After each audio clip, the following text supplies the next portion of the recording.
Today on the topic show, Light UFC Matchup tweet gets a TKO. Vivek on Fani Willis corruption goes viral. Cisco laying off 5% of their workforce in order to focus on AI. Lucid Motors to lower their prices. And Cheerios and other General Mills products contain a chemical linked to infertility. All of that and much more on the topping show.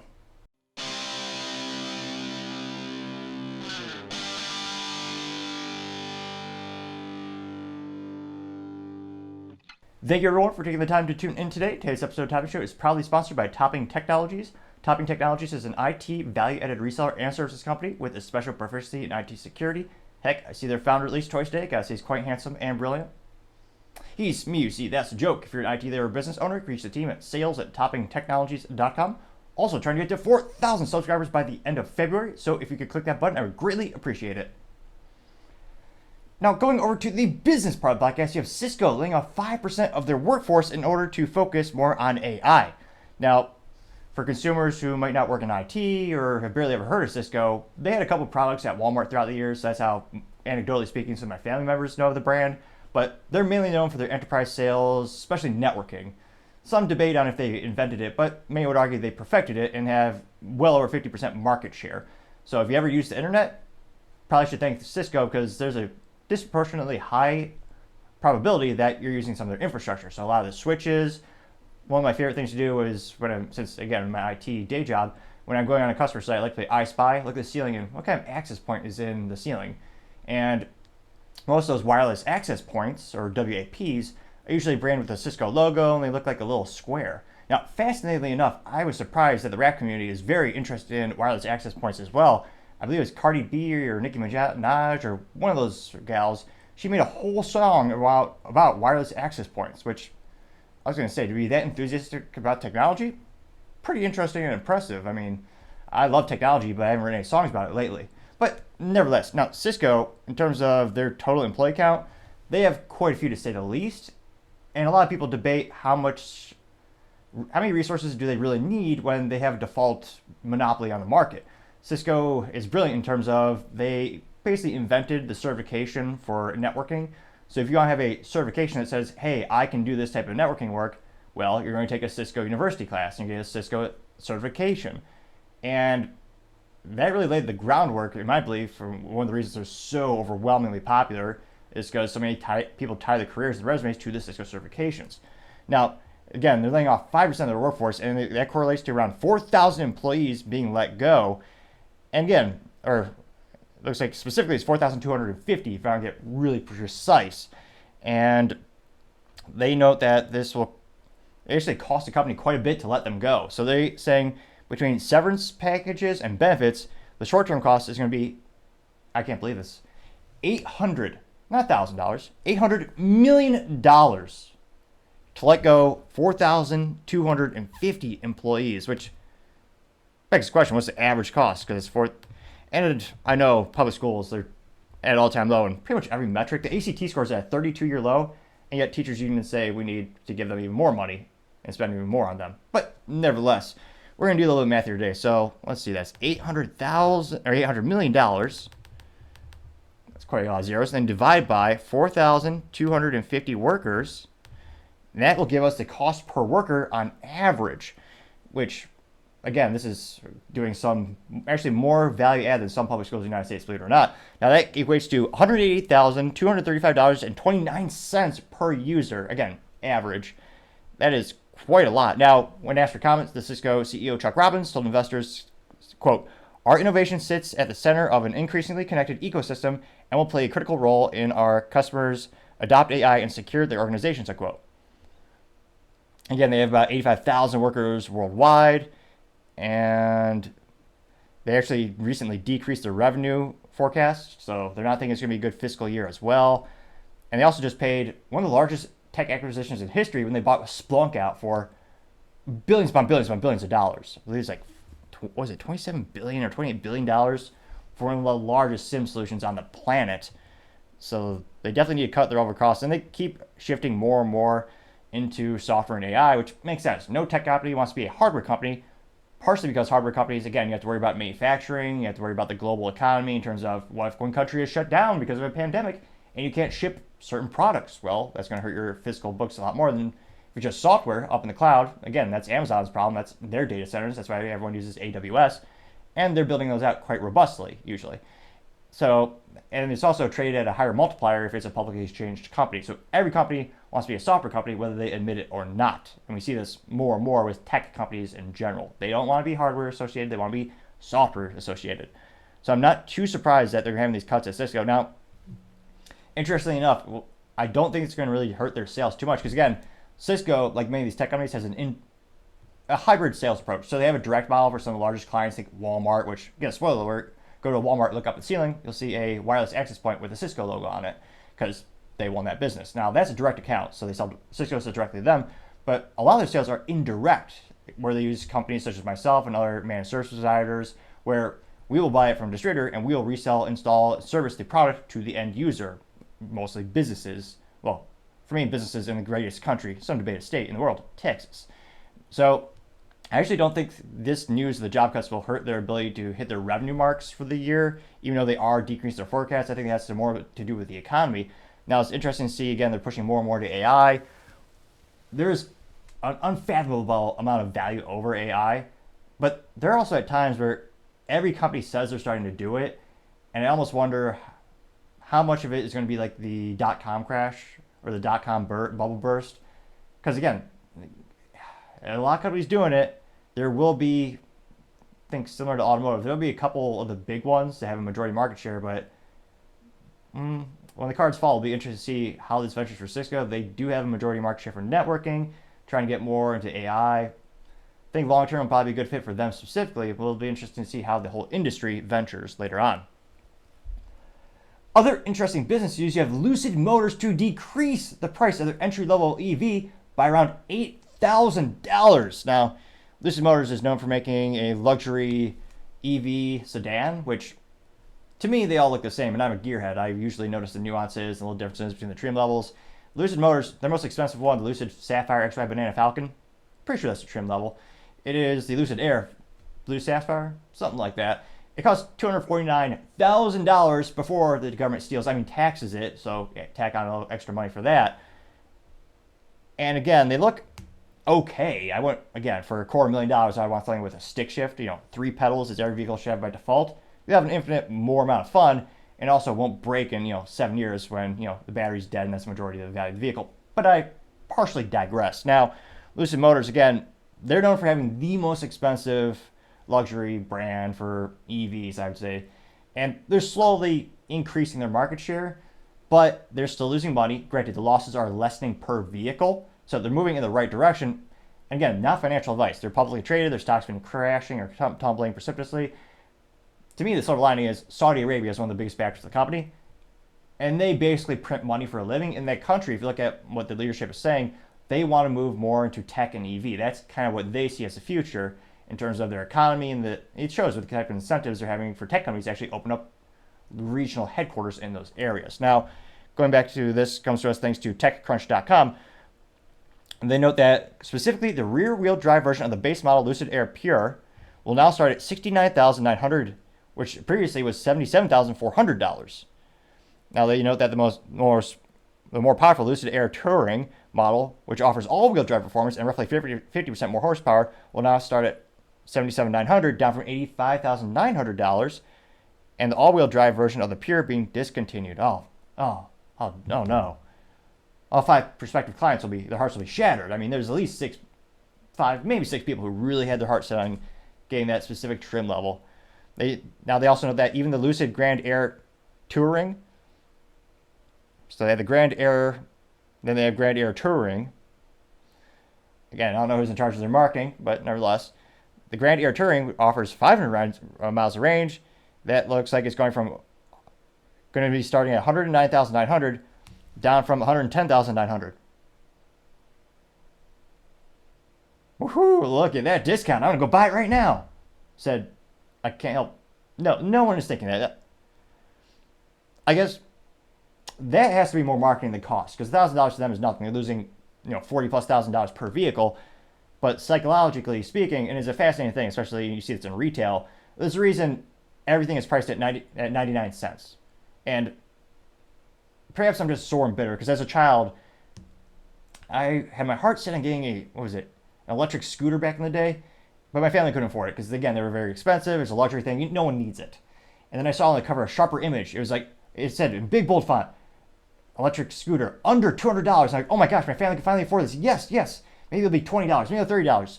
Remember, I was a kid. I was in the single digits. I think I was 8 or 9 years old. I go to the page in the sharper image catalog and $199.99. And don't forget, the government takes another 8 to 12% in sales tax on top of that. So, but it gets people's attention. It works, especially in retail. That's why you see it's not $10, it's $9.99. So for that specific trim level, I suspect that's just for marketing. Because again, it's under $110,000. It's $109,900, but is psychologically maybe that might be what they're doing. Now they also know that additional offering $1,000 down towards the purchase of a charging station for home, including free scheduled maintenance.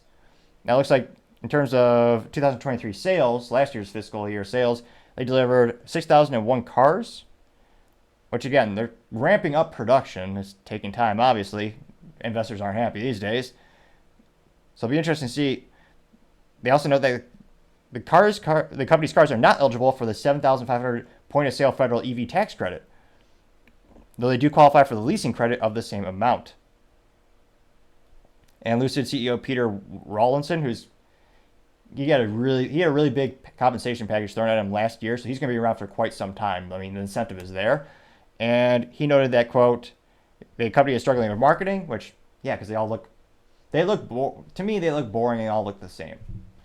All the trim levels. The one that starts at $80,000 and one that goes to, $250,000.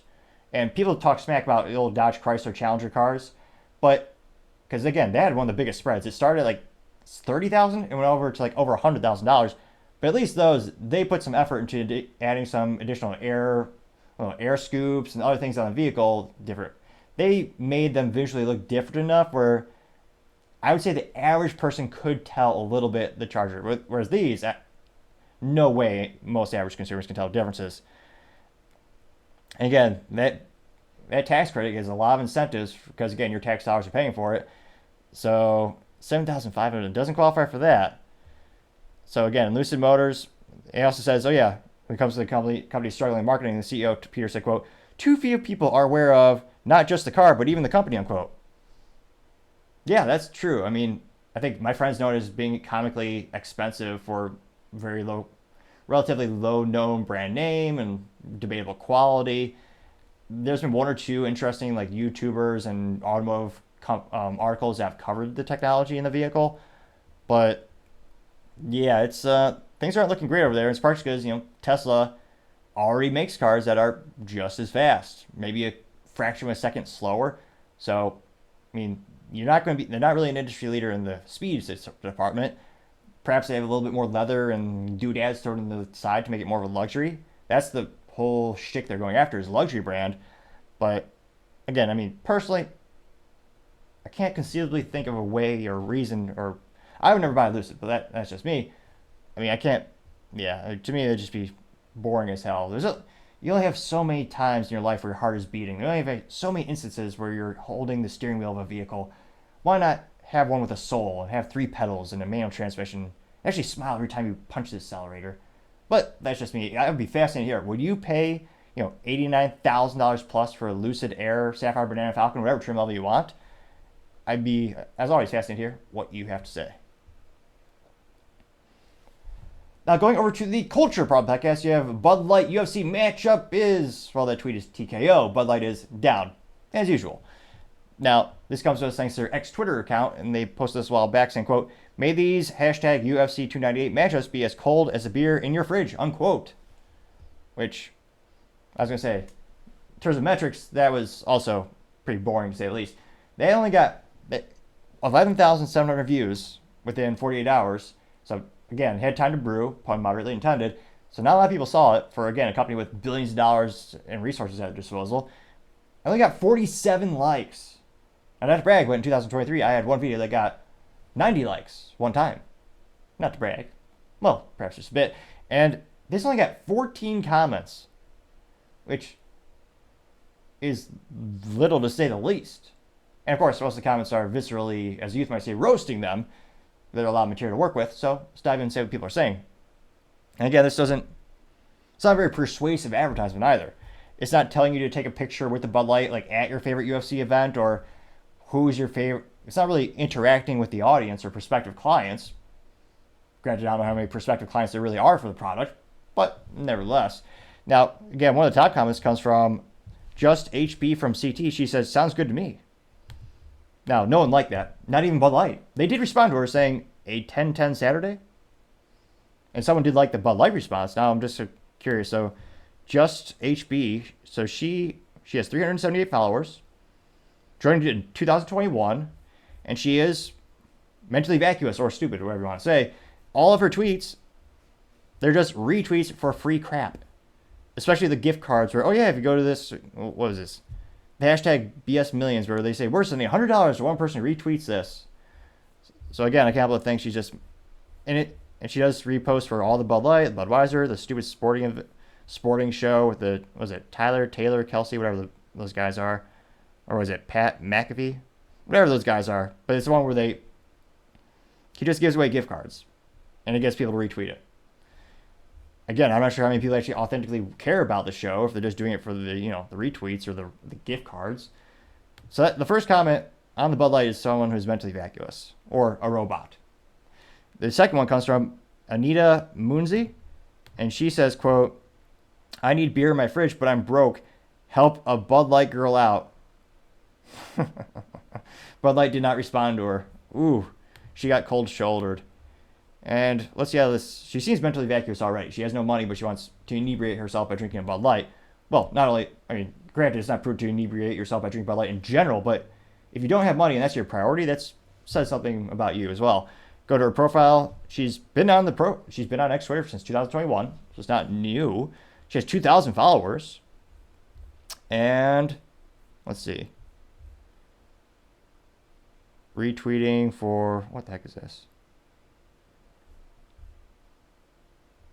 DraftKings, something called Pro Shop. Multiple ways you can win raffles. A lot of raffles, retweets. So, again, I would say someone who's definitely not a prospective client because they just want it for free. But two people did like her response, interestingly enough. And, yeah, some might say I'm a little bit slow. Her name is Anita Moonze. Is that just a play on words? I need a money? Is that what she's trying to say? Maybe? Or is that just a fascinating coincidence where someone is broke and their name is I need a money? I mean, what are the odds? I don't know if that's self-fulfillment or something like that, but yeah, I would say this isn't an effective. Yeah, she's not going to buy it. But she just wants free Bud Light, which, again, even in your darkest hours, that would just make the situation infinitely worse, but I partially digress. Now, go over to Roberto. He says easy to celebrate, which is a lie.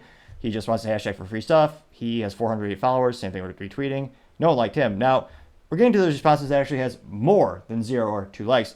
The first one that actually got some real traction comes from Steve Davis, and he says, quote, the old beers expired still in your fridge, unquote, getting 6 likes, which I think most people who had Bud Light probably threw it away. Like, if you had Bud Light and then you decided you were going to boycott the brand, you either threw it out, made a viral video throwing it out, probably about almost a year ago. April 1st is when they brilliantly hired Dylan Mulvaney for $185,000 to make a couple of videos and a picture celebrating Dylan's 365 days of being a woman with a little commemorative can, which incidentally, I almost feel like Indiana Jones and Harrison Ford. That can does belong in a museum. I mean, it should be in a business or marketing museum forever just to show the business blunder of the century and just the power of not knowing your customers and trying to sell alcohol to children not being a wise thing. Now, Julia Broderick says, quote, not an apology, getting 3 likes. Diana Smith says, quote, I need Bud Light in my fridge too. Hashtag UFC, send us the cash to Cash App like last year. Was Bud Light doing that? Sending literally cash to bribe their clients or prospective clients? Join her profile, she has 14 followers, joined in 2021. And she just wants free crap, so she's retweeting for everything. Gift cards, free Budweiser, retweeting everything Bud Light. And it looks like Yeah, Bud Light did do sweepstakes where you just win cash. I can't imagine being a shareholder and be like, the hell are you guys doing? But nevertheless. Then we have that nice big button that says, show additional replies, including those that may contain offensive content. Well, of course, let's click the bonus button. Click that. And Logan Edwards says, quote, F Bud Light, no one wants your shit beer, trans lovers, keep wasting our money. America's done with you, unquote, getting 2 likes. Julian Isaacs says, quote, go woke or broke, your stupid trans lovers deserve being forgotten, unquote. Now, no one did like that, though it was there. No one liked it. There's no hearts for that specific statement. Now, of course, you go to the very top, there's a little button that says, show the hidden responses. So that's a super secret comment. You got to read those. Click that button, and we get quite a few. One comes from A. They simply say, screw you pervs, we don't want your beer, unquote, getting 2 likes. SD says, quote, massive spending on new sponsorships, new celebrities, new commercials. You just don't get it. Apologize, unquote, getting 2 likes. Which, again, the metaphor for a cheating wife or husband is quite apt in this situation where, again, coming home and bringing flowers or diamonds or whatever, what do women buy for men? A new socket wrench. Coming home with a gift means nothing if it's just trying to bribe your way out of the situation. If you don't have an authentic apology, you're not really solving the situation. You're not addressing the issue. You're just putting a Band-Aid on the issue and hoping they forget. Which, again, it's not a person. This is a company. But again, Brandon Whitworth, he could tweet or apologize. Now, that may cause some short-term pain with the far left and people start boycotting it again on that side of political aisles. This devolved into a political issue. But I still contend they would get 4 to 5% of their previous sales back if they were to come out and just publicly apologize for the situation, say they're not going to try to target beer ads towards children anymore, and get out of politics.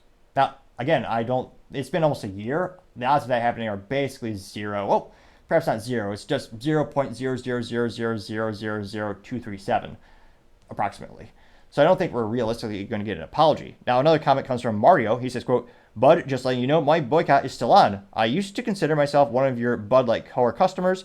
It's the only beer I had in my fridge.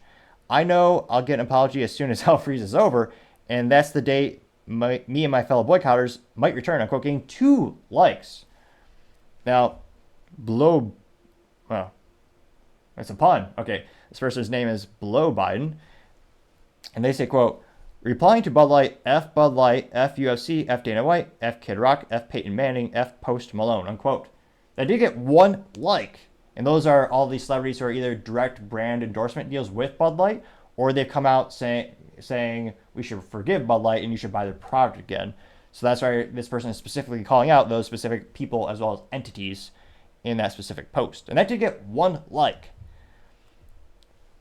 So again, there are a couple moderately not offensive replies of people saying just give me free stuff, but when we examine their profiles, and this happened 99.99% of the time. I think we've come across it twice in the past year covering this topic, or near year covering this topic, where if you go to the person who wants free stuff, you go to their profile, and it's not just every single post or repost.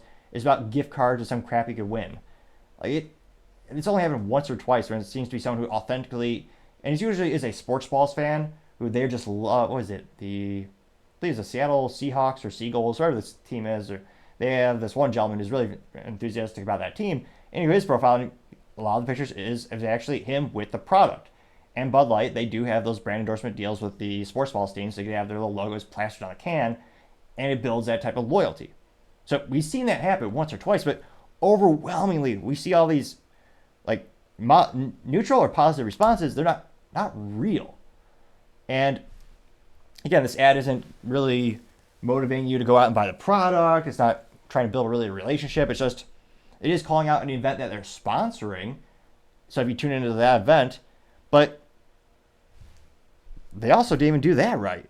So they did tag the event, which is called, hashtag UFC 298, but they didn't tag, individually hashtag the organization UFC or hashtag Dana White, which granted, perhaps he told him, hell no, don't put me individually tagging in that. They didn't tag the people who are competing in it. So it seems and again, this probably took 12 seconds from an intern to tweet this. Perhaps they didn't they certainly did put any energy into the specific tweet. But again, I don't see how this helps culturally shift the brand and try to regame some of your old clients. It just, to me, seems like, as the youth might say, an epic fail, and I don't see it getting better anytime soon. Now, going over to the political part podcast, you have Vivek on Fani Willis corruption going viral. Now, Vivek recently posted this in response to Fani Willis being called before, well, she's not going to be held accountable these days. It's 2024 after all. And they were asking her, oh yeah, you have all this, tens of thousands of dollars of cash at her house. And she had apparently given cash to her lover. Well, I shouldn't say really lover, her morally vacuous, mentally vacuous, what do youth call him? A simp? Or a simpleton? But it was a man who cheated on his wife to sleep with Fani Willis. Which, no Fanny is worth cheating on, or cheating for. And she apparently has been using taxpayer dollars to fund their escapades of going and flying everywhere and going on vacations. And I don't think she'll ever be held accountable, but it's certainly going viral. Now, Vivek specifically said, quote, "The Fani Willis testimony last week allowed ordinary Americans to see with their own eyes what they could have never imagined about justice system. If these are the kinds of crap prosecutors attempting to take down a former U.S. president, imagine what the system can do to you," unquote. And that got 925,000 views and 39,000 likes within the first 24 hours. So really, it went quite viral, to say the least. And going to the comment section, I think, everyone will probably be, yeah, it sucks. Maybe we'll vote some people in who actually do their job. The odds of that are pretty small, to say the least. A wise man once said, never tell me the odds. The odds are probably just 0.00000000000000012, approximately, give or take. Now, going to the comment section, one of the first ones comes from Amit Shah Parody, says, quote, "Never forget the judge who fined Donald Trump $365 million laughed, smiled, and smirked at the camera in court. This isn't about justice. These people are openly celebrating what they're doing," unquote. And they got 448 likes, which, spoiler alert, you look at the video, it is true. Judges are supposed to be impartial and not offer opinion, or they're supposed to be relatively emotionless during the process and in the courtroom.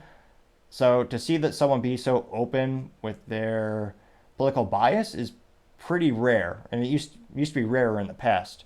And again, that got 448 likes. Nice Guy IP says, quote, "The person prosecuting Donald Trump admitted to the witness stand to money laundering, tax evasion, fraud, campaign finance violations, and committed perjury. The biggest criminal in Georgia is the Fulton County District Attorney," unquote. They got 577 likes, which is quite a few to say the least. Chris Pitsy says, quote, "It was a tremendous black eye for all the prosecutors everywhere. Unprofessional, obnoxious, defiant, arrogant, disingenuous, unintelligent, and corrupt. All of that was shown at those hearings," unquote, getting 307 likes. One Bad Dude says, quote, "Fani is more suited to be serving lunches to inmates," unquote, getting 145 likes. Although given her corruption, that probably wouldn't end well. There'd be a lot of inmates escaping. Let's see here. News Nomad says, quote, "Get George Soros money out of our judicial system," getting 112 likes. Let's see if there's any contrarian statements. Dr. Stephen Hens says, quote, "The American people watched and witnessed what Soros has purchased as DAs and AGs. The DOJ has no credibility," unquote, getting 33 likes. NWI Patriot says, quote, "This is not truth, justice, the American way. Bring back my America," unquote, getting 43 likes. Let's see here. Do one or two more. Guns and Golf says, quote, "Well said, Vivek. Many of us working in the judicial system have seen the politicization expanding and worsening over the years. It's only getting worse. The infiltration, the law schools 15 plus years ago, and have been churning out leftist attorneys for a long time now," getting 67 likes.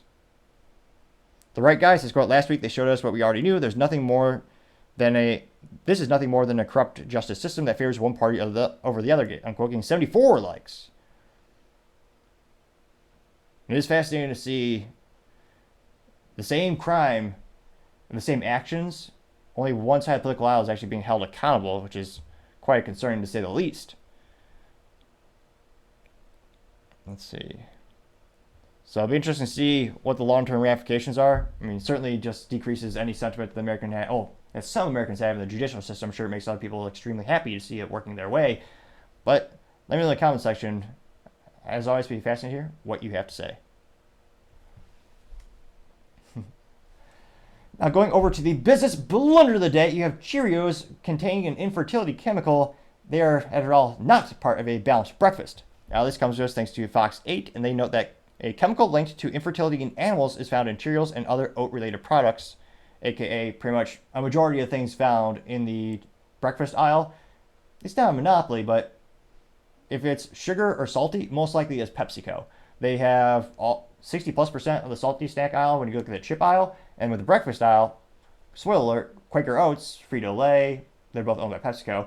Quaker Oats, I mean, A+ for marketing, you know exactly what they do. They work with oats and grains, all that kind of stuff. And unfortunately, it looks like this is in a lot of things. Now, again, this is just a new study, and this is coming from the Environmental Working Group, found in that in 4 in 5, or 80% of Americans tested positive for an additive called chloromesquate, and they note that the described chloromakic as a toxic agricultural chemical used after a plant's growth. Additionally, the EWG found higher levels and more frequent detection of chloromate in samples collected in 2023 compared to the ones collected through 2017 to 2022. Now, they suggest that consumer exposure to chloromate has been on the rise.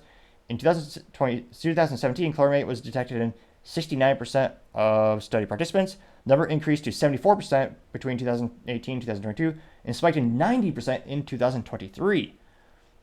They note that since chloroquate typically leaves the body within 24 hours, the findings suggest Americans are regularly being exposed to the chemical. They note that EFG has also tested more than 20 oat-based foods for chloromate, 7 organic, 13 inorganic, and 9 wheat-based products. However, it didn't specify the brands it tested. Overall, let's see here. Scrolling down a little bit more. Looks like the chemical currently isn't approved for use on edible plants in the U.S., but the EPA does allow the food treated in which imported the country. The EPA says based on its human risk assessment, it does not present any dietary, residential, or aggregate risk of concern. Let's see here.